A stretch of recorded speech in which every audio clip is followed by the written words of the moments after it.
Attention all business owners. Are you tired of managing your finances and taxes on your own? Let the experts at 1-800-TAXMASTERS help. Our team of experienced professionals offers a range of services to help you keep your finances in order, from personal and business tax returns to monthly accounting, quarterly and annual tax planning, and virtual controller and CFO services. With our virtual services, you can get the support you need without ever having to leave your office. Don't let taxes and finances stress you out any longer.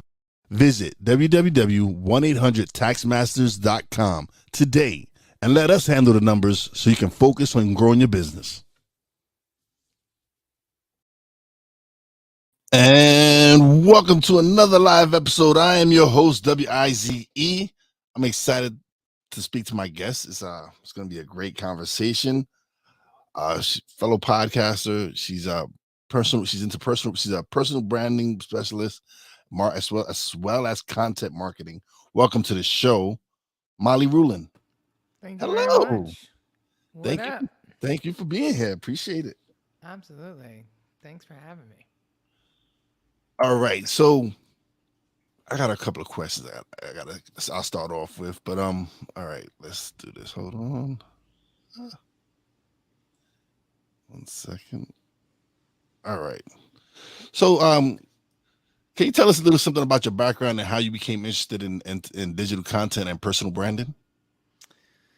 Well, it's kind of been in my blood for a long time. I've owned a multimedia company for the last 23 years, doing marketing and branding and content creation and production of audio, video, live events, et cetera, et cetera. So I grew up in a very like musical and entertainment based, household and background. So it was kind of a natural path for me to take. So when you approach creating branded videos for your clients, I mean, how do you approach creating high quality branded video for your content for your clients?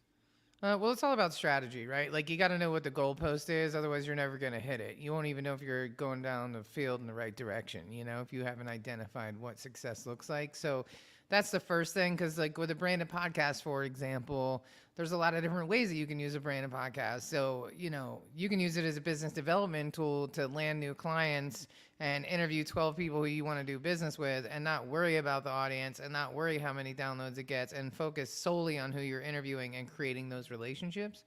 Or you can use a podcast for thought leadership and to establish yourself as somebody in that space, which has very different metrics, a very different like intention, very different content, a very different CTA, than a podcast that's specifically driven for relationship building. So it really kind of just depends on what the client is looking for. And so it starts with strategy, and a lot of times they're not really sure what they're looking for.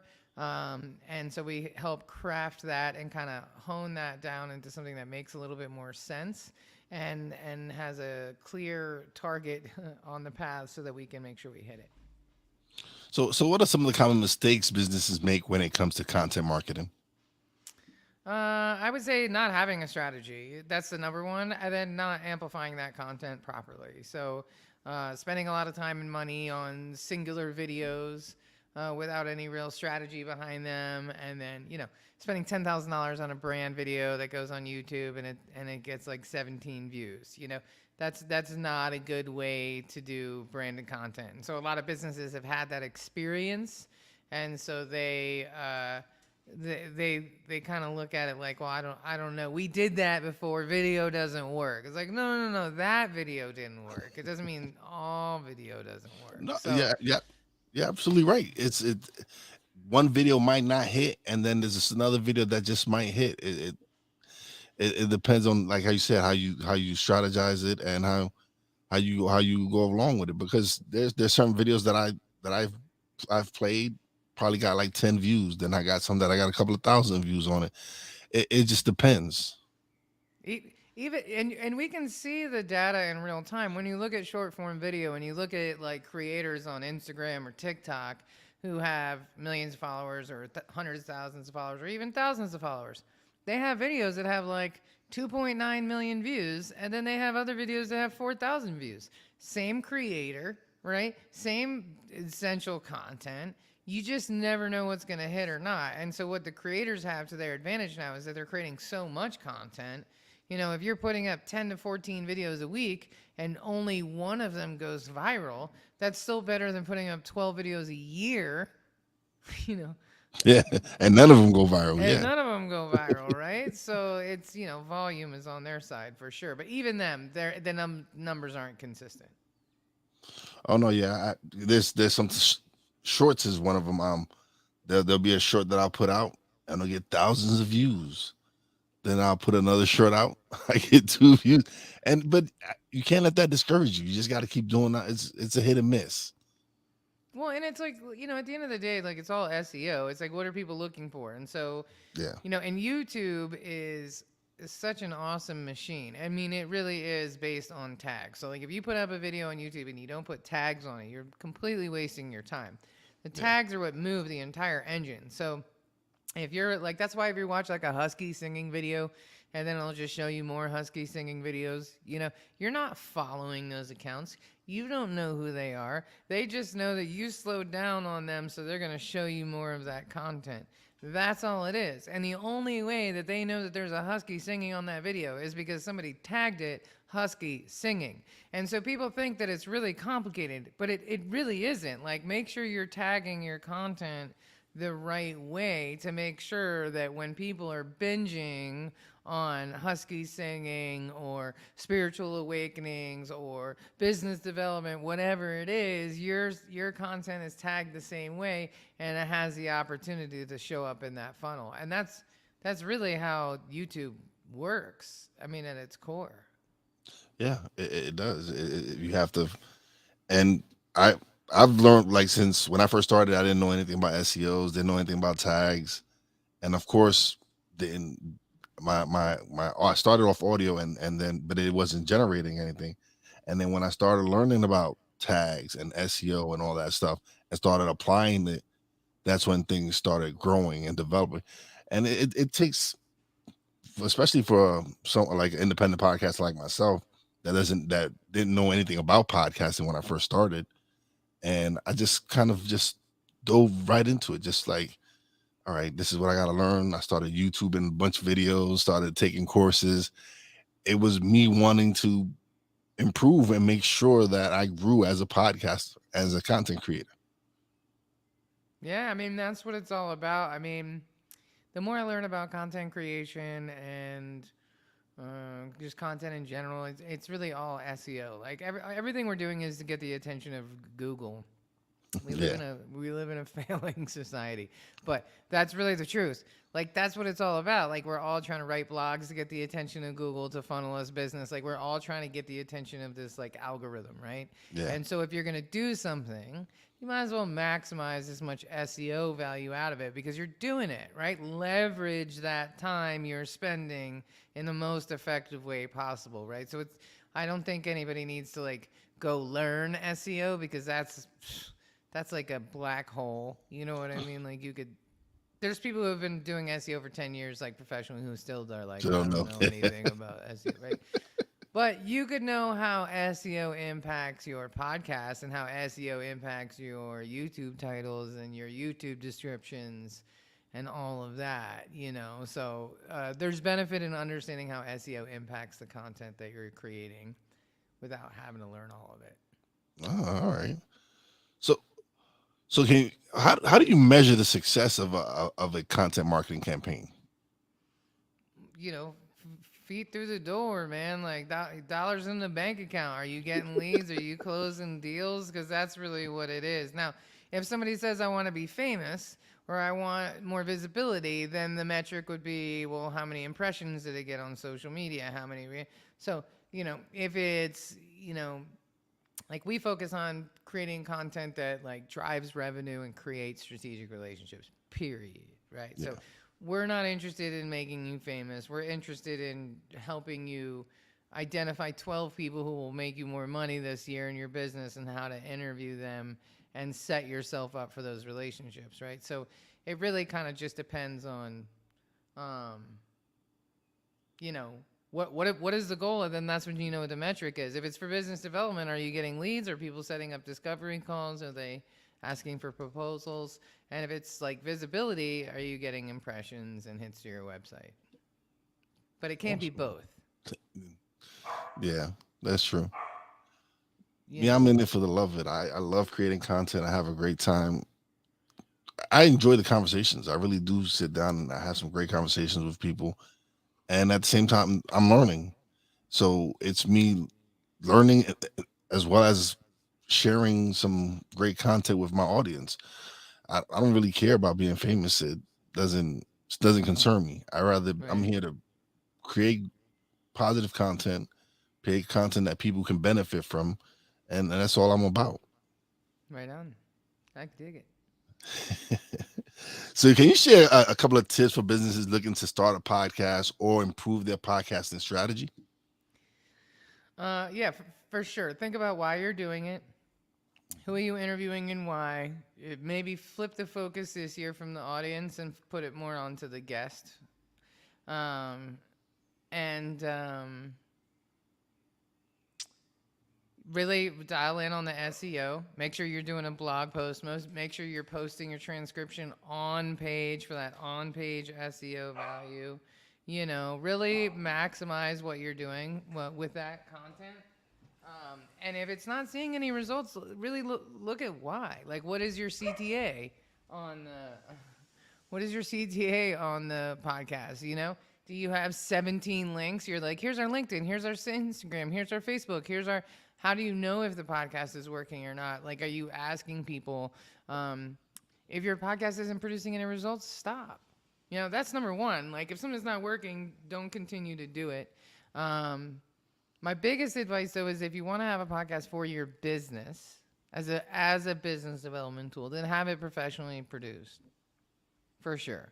If you want to have a podcast because you're learning and you're a podcaster and you want to share some knowledge and like learn on your own, take your time with it, turn it into a creative endeavor, no problem. But if it's representing your business, like if you're a life coach or something like that, you can be a little more fun and you know outside the box. But like if you're a business consultant or an agency, you can't like bootleg your podcast, you know what I mean? You can't get $20,000 contracts with a $20 podcast, you know what I'm saying? So No, definitely not. Definitely not. yeah. That's something I've learned that I've had to invest in myself and had to invest in better equipment. Like when I started off with a little $160 podcast studio from Behringer.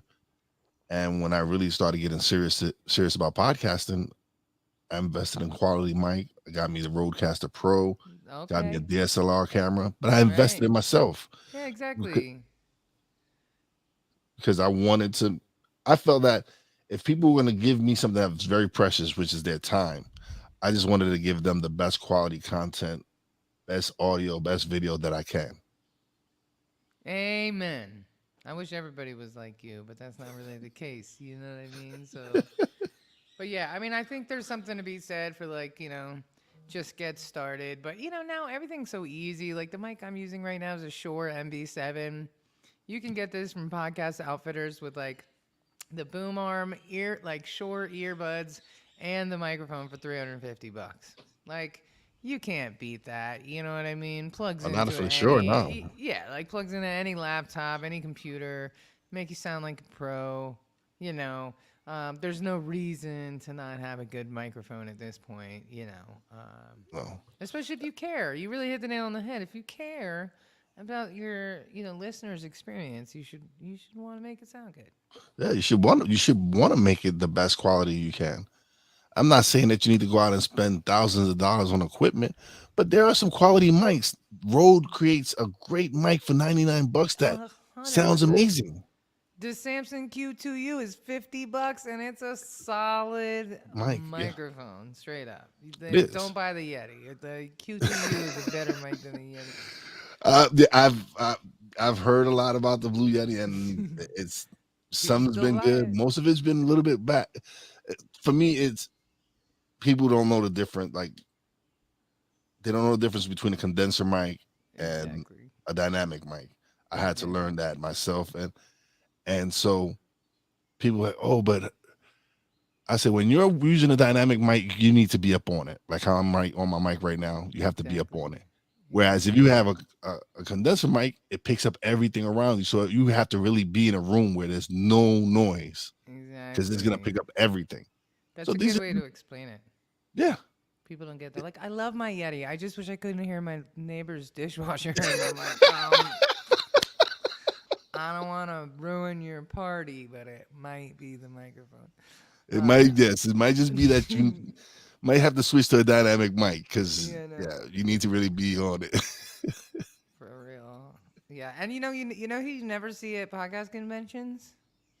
Yeti. Blue Yeti, You ever seen Yeti? You never, ever seen a never. headphone, a, a stress ball? You know what I'm I've been to saying? two. I've been to two Podfest, and I've and never have I ever seen them promote a Yeti microphone Bro, at they all. don't even like throw us some free mints for all the millions of dollars we've given them in the podcast industry. They should just show up and hand out Taco Bell or something for real. You know what I mean? For all the microphones people have bought. Oh I yeah, think they should just be donating them to someone it's because it's wild when you really think about like who's at the conventions, who's spending money on all these booths and stuff. You ain't never seen Yeti at any of those no, conventions. I have not. You're absolutely right. I've never seen Blue Yeti at the last two conventions I've been to. So you're right. Smarter, not harder. That's their motto. They're like, we'll just take their money. We don't even have to go market. They just buy it, Oh, because because when people go and they see, oh, it's not that expensive, Blue Yeti. Oh, let me get it. And then when they start recording and they realize that they're picking up everything in their house, they're like, why? Why is this but happening? Yetis are not cheap though. Like the They're not. Q2U is cheaper than the Yeti. So it's really like it's the greatest trick like the podcast devil ever, played. Like people like they saw somebody on YouTube use it and they were like, that's it. That's That's the the mic. microphone that you Yeah. use. Everybody uses it. And you're like, Oh man. and So now one of the reasons I love going live is because of interaction. So Tony, he's a loyal listener. I appreciate him. What's going on, Tony? How you doing? And then Harold, he's a fellow. They're both fellow podcasters. And Harold goes 100% correct. Dynamic mics work amazingly, especially with multiple co-hosts in one room. That is, yeah. You indeed. definitely need to use dynamic mics when you're working with a co-host and you're in the same room because Oh yeah. if you do use a condenser mic, The I feel sorry bleed. for that show. The bleed is out of control. Yeah, I've built a number of podcast studios, Yeah. So yeah, I've built like 7-foot sound panels. I've built like 3 different podcast studios now. One in a castle mansion, one in a co-working space, and one in a row house across the street from the Howard Theater. And yeah, you can't. Condenser mics are just almost impossible to work with, even in a studio, Yeah, it's true. unless you're singing. All right. So how do you help business build strategic relationships through their content marketing efforts? Well, it all boils down to the strategy, but being really intentional with who you're interviewing and why, and then creating a runway for the relationship afterwards. And so it's not just about barely showing up for the interview, but like really doing the research, picking people that can really move the needle in your business, whether you want to do business with them directly or maybe they have access to a lot of other people.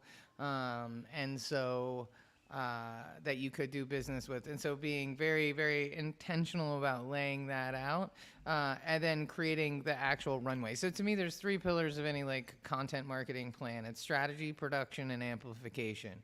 So strategy number 1, and a lot of people skip over that, right? They just like think about what would be cool or what they think people want, but there's no real strategy there. Number 2, the production. People get stuck on that. They spend 10 hours on GarageBand. The podcast sounds worse than it did when they started somehow, They're never getting that time back. You know what I mean? It's like, and then they've completely burned out on the amplification. And in a business, development rooted podcast, the amplification is the runway of the relationship you have created with that person that you interviewed. It's not all about posting on social media. And so, are you following up with them? Are you creating a blog post and backlinking them to your website? Are you tagging them on social media in the post? But most importantly, are you emailing them and saying, "Hey, Molly, thanks for coming on my show last week. It was really great. By the way, here's a quote graphic we made, and here's an episode graphic with your face on it. And by the way, like, I would love if you would make an introduction to Susan. Here's my email. Or I would love if you would join our board of directors. I would love if you would make a donation. I would love if you would hear my new product pitch next week." Whatever the ask is, right? But you've already determined that in the strategy sessions. And then making sure you now go down the runway that you've created with that person.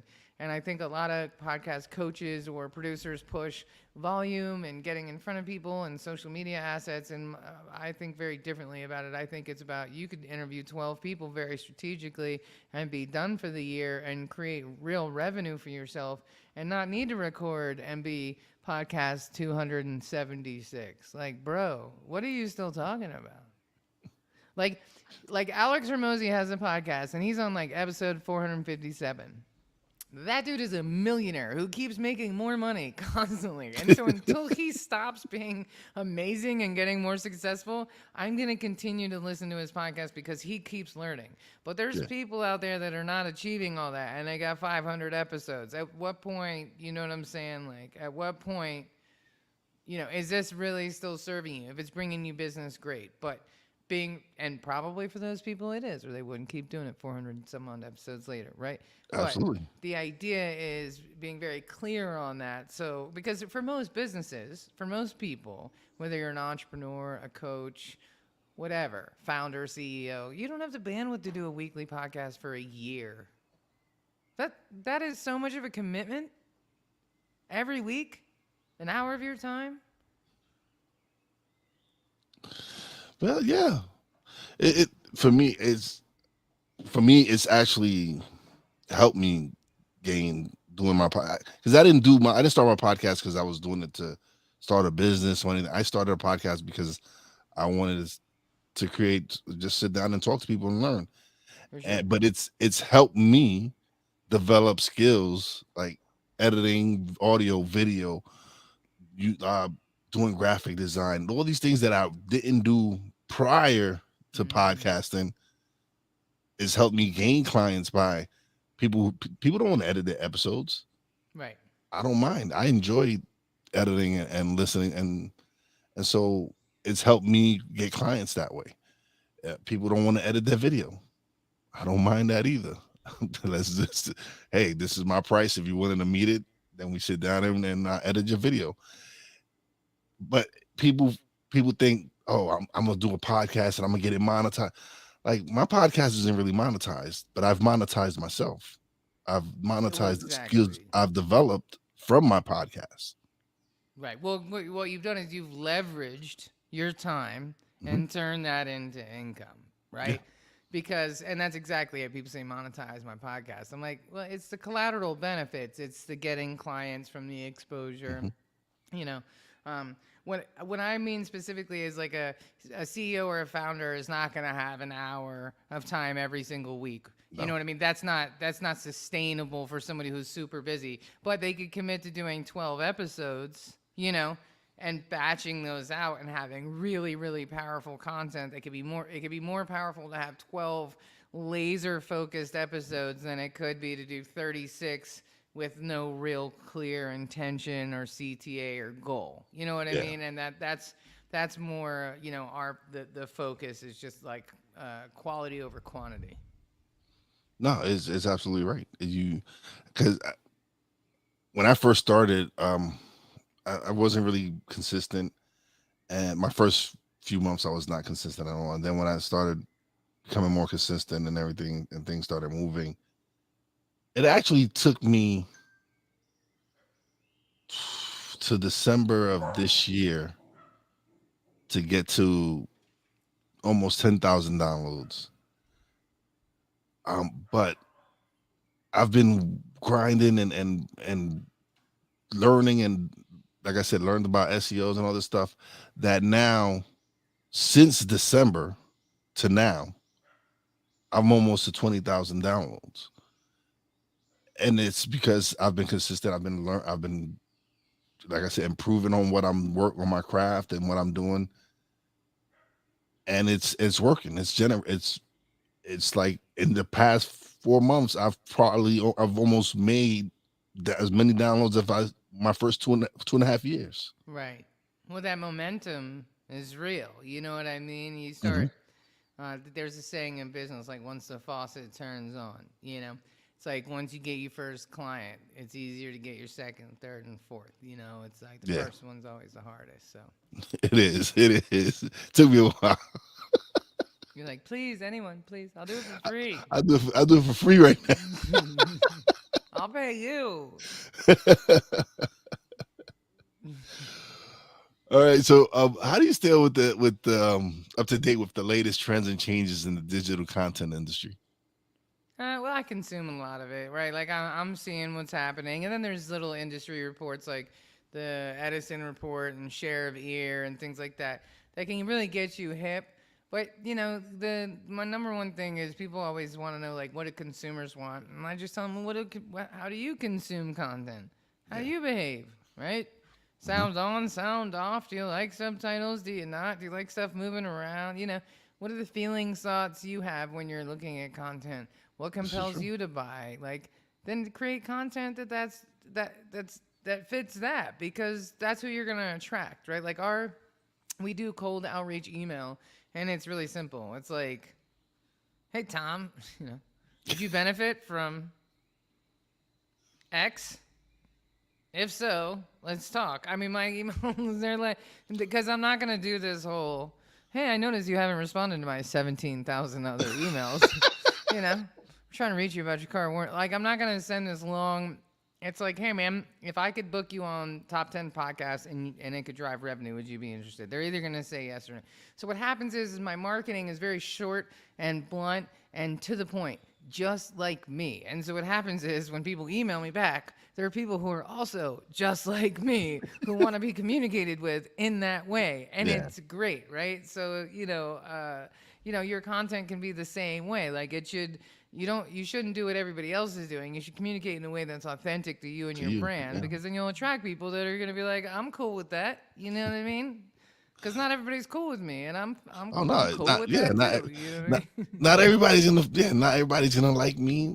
Yeah, but there are people that enjoy the show. So it's not everyone. This show is not for everyone, you know but and your you got to content is a great way to show your potential clients really who you are, and then let the right people come to you that way who know who you are. yeah. So when you're working with clients, are they in different industries or niches or theirs? Oh yeah, they're all over the place. We do stuff with Department of Health, DC Mayor, former NBA player Spencer Haywood. We have podcast clients, and one about China and Iranian relationships. I mean, we're really all over the place with our content. So it just depends on our client and what their messaging is. So we create templates for all of our clients. We have branding templates. So, Spencer Haywood has like cool smoke transitions and cool effects and things like that, where, the Department of Health, clearly is a little more buttoned up than that. So Yeah. Can you share one of your favorite projects or clients you've worked with? definitely Spencer Haywood for sure. He is just such a. Do you know who he is? Are you Yes, I do. familiar with the name? Okay, yeah. I'm a big NBA guy. Yes. Okay, yeah, so his story is just wild. Like, born into indentured slavery in 1947 in Silver City, Mississippi. 1947. That's like, doesn't even make any sense, you know? And he always says, he's born in Silver City, Mississippi. He said, there ain't no silver and there ain't no city. And he literally was picking cotton his whole life in the fields and was scouted by somebody and pulled and went from literally picking cotton in the fields to going to the Olympics and leading the world in like points and rebounds for many, many years after, right? So in the same calendar year, can you imagine, right? And so his story is just wild. He was just on They talked about him a little bit in that Lakers winning time, that series that just came Oh, out on oh yeah. HBO. They told Showtime. him, What is it? yeah, Showtime. Showtime, something like Oh, that. Yeah. I'm gonna get sued I though. didn't I'm watch gonna it because get I'm not a Lakers fan, but yeah. Oh man, it was really. I'm not even a big sports person, but it was super interesting. But Spencer got a lot of love in that show. But he's just such a positive person, and his story is so remarkable. And so getting to be a part of that is really cool to me. It resonates with the things that I care about. So, and he's a cool dude, you know. So our resident NBA specialist, Darnell Playmaker Silence, he's a good friend. He loves the NBA. He follows the NBA, WNBA basketball. He just loves basketball. And he's a great dude, and he's like Spencer Hayward, nice, yeah. Yeah, man, So legend. yeah, definitely a legend in the game. Yeah, man. All right, so how do you balance the creative and technical aspects of producing digital content? Well, I'm an artist and I'm a business owner and I love technology, so it's not very difficult for me. I'm always finding new tools and new advances and new ways to do the work we do. I enjoy it. So now that you mentioned new tools, what do you think of ChatGPT?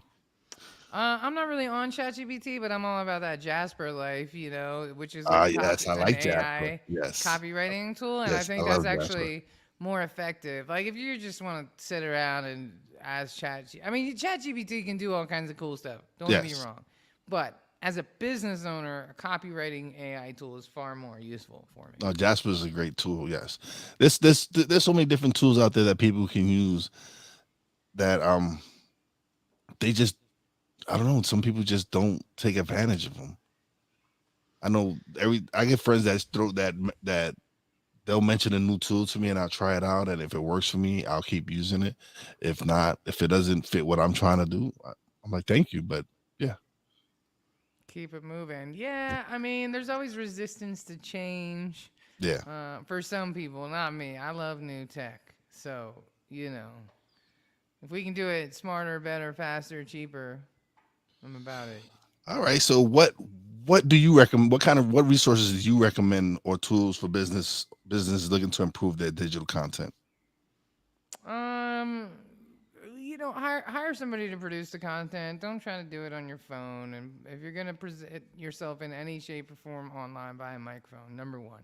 Even if you don't have a podcast, buy a microphone. If you're doing sales calls, buy a microphone. If you do panel discussions, buy a microphone. If your company does webinars, buy a microphone. Like if you ever go on anybody else's podcast, buy a A microphone. So microphone, yeah.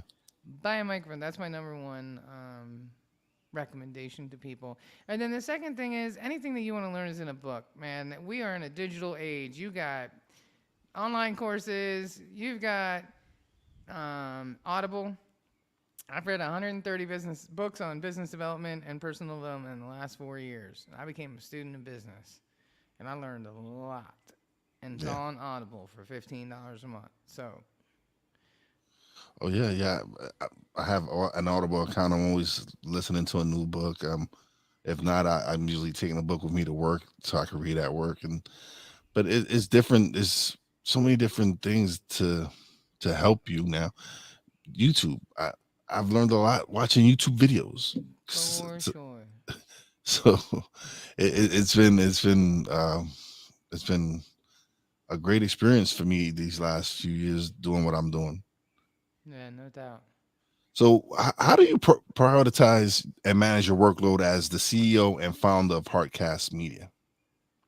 Well, I built really excellent systems for the business, so everything is automated. I use Acuity and Slack and Trello, and we are very, very organized and systemized over here. So when stuff comes in, it goes straight to the team. It's on Trello. All the information is in one place. It's all about being organized and having processes and systems in place. And I love that stuff. So honestly, I don't find that to be difficult at all. I'm learning actually. I'm learning how to do all that. I'm learning automation. All, like I said, I'm still growing and learning. And within the last year, I've been uh, one of a good friend of mine, Phil Better. He he's he just did a course, and I was beta testing it for him, and it was a great experience because I learned so much. I learned about automation. I learned about sending emails. And I sent my first email out to my contact list, and I got a great response from it because I sent it to a lot of my former guests, seeing Right. just checking out, seeing how they were doing, and just sent them an email saying, "Hey, hi guys, how you doing?" And the response I got was amazing. Like people I hadn't heard from in a couple of years. Hey, Wise, it was great to hear from you. How you doing? We got to link up. We definitely got to. I need to get you on my show, or whatever. Right. It worked. I was like, wow. So That's it's just these it. things show you that there's a lot of tools for you to use out there. And there's, automate Zapier, man, is your best friend. Oh, Like, Zapier, yes. That and I use SendFox. nice. Yeah, once you figure that out, it's like the keys to the castle, man. You're like, I Definitely just got that. back Definitely. 1,700 hours of my time. It's incredible. So can you share a favorite quote or mantra that inspires you? Woo, I got a whole bunch of them. I really do. I All really right. do. But I'm gonna stick with like it's kind of generic, but I'm going with it. Anything is possible. Yeah, it Anything is. is possible. It is. Definitely is everything. So what exciting projects or initiatives are you currently working on? Um, you know, Staying alive in an economic downturn is my favorite new hobby. Let me tell you. You know, like business moves fast these days, right? And you have to Yeah. constantly be agile, right? It's not about pivoting because we do what we do, and that doesn't change. But it's about being agile and understanding what the market needs and what the market can afford, right? And you have to be relatively business savvy and market savvy to understand how to price your products and how to move through business right now because this is a very unique time. We just came out of a pandemic.